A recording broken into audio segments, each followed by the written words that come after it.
Welcome to the Slop Temple. We pray this video helps. You start now, remove the small physical key from the Chevy Malibu fob and set it aside. Once done, find the seam where the two plastic halves meet. That seam is your leverage point.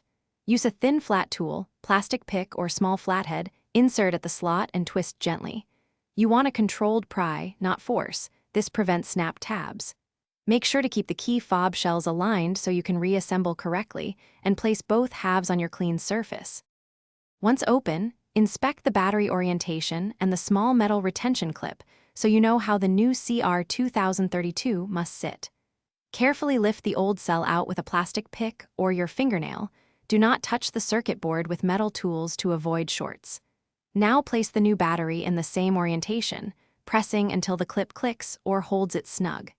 Check that the battery is flush and the metal contact touches the battery edge. This ensures reliable power to the fob electronics.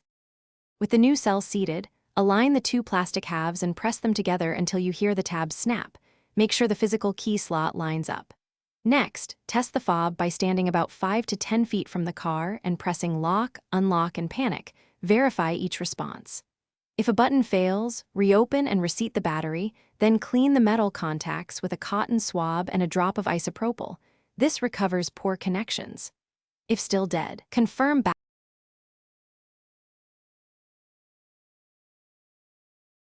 Thanks for watching. Consider subscribing if we helped you.